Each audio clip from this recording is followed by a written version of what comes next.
Hey guys, this is Scott with the 1970s Chevy El Camino Restomod. Today I installed the Ididit steering column. This was built for the 1970s Chevy El Camino, and I also added some additional features, including their installation kit. The installation kit that I added replaces all the original linkage. I also went with an ignition delete steering column. So there is no key switch in this. The benefit of that is that it actually costs a lot less, about $780 versus one with a keyed ignition, which is about $1,100 for this model.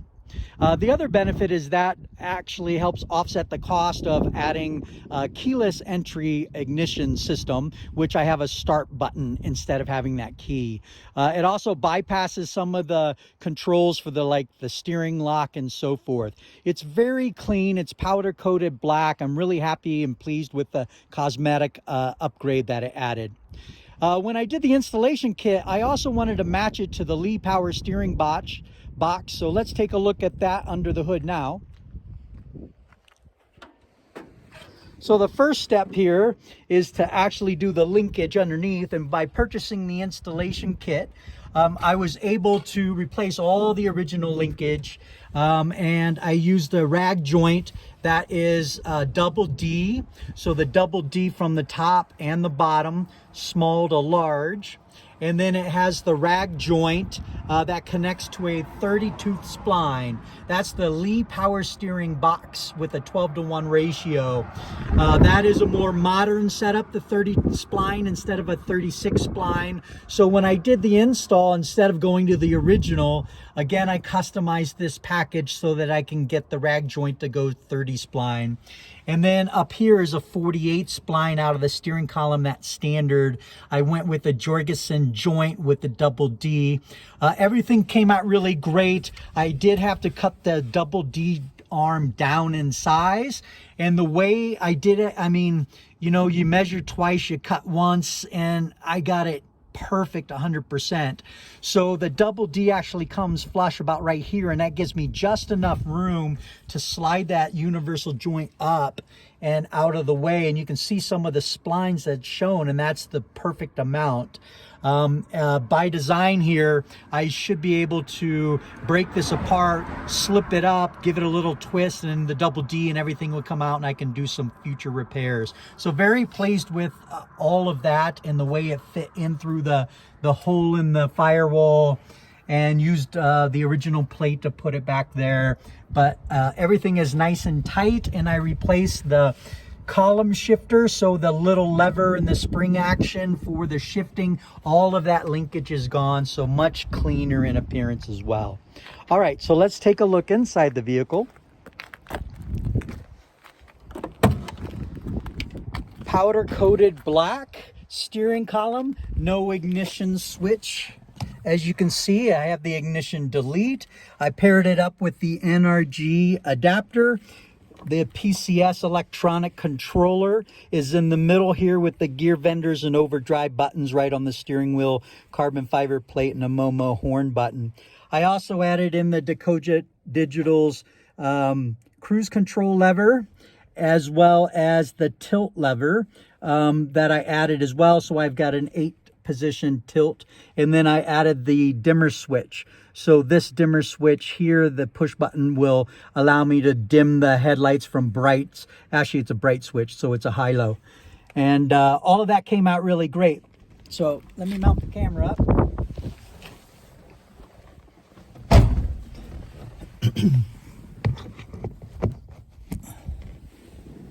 Okay, so 8-position, the steering wheel goes all the way up and then all the way down into a more aggressive race position here. And then it's got the dimmer switch located right here, so high and low on the headlights. You can hear the clicking action. And then cruise control, all of this is wired through the steering column right now, but the cruise control is from Dakota Digital. I don't have that hooked up yet. I will do that in the future. The steering column itself, powder coated black, but it doesn't come with some of the provision. So no provision for the neutral safety switch. Again, I do need that for the PCS controller, and if you want to see the videos for the gear vendors button installation and operation, make sure to check that out, as well as the PCS electronic shifter over here and the paddle shifters that are paired with the PCS system. So make sure you check out those videos. But with not having that provision, the other provision it did not have is the place to put the ignition switch on top. So you still need to mount that. I use zip ties. I think it came out great, and it helps keep it up on top of the steering column and out of the way. And then it also doesn't have the tabs to put the wiring harness into. So again, those are things that you'll need to kind of be aware of.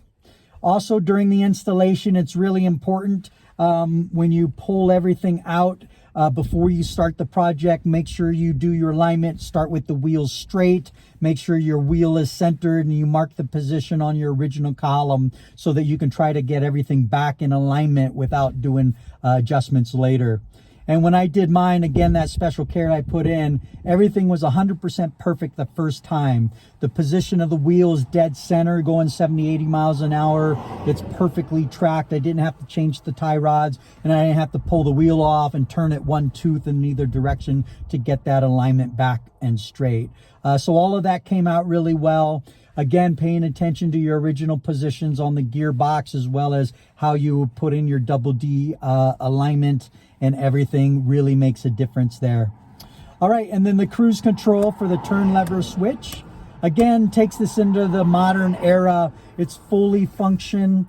It's much more modern. It's got the Dakota digital gauges, the PCS electronic shift controller up here, as well as an electronic display down there. I now have tilt wheel, a dimmer switch instead of the floor switch, which I can't reach here because of the stereo speaker and the kick panel. And then eventually, once I wire up the cruise control, I'll be able to cruise at cruising speeds and have those modern touches of a American muscle car, Restomod. All right, thanks for joining, guys. I'll talk to you later. Bye.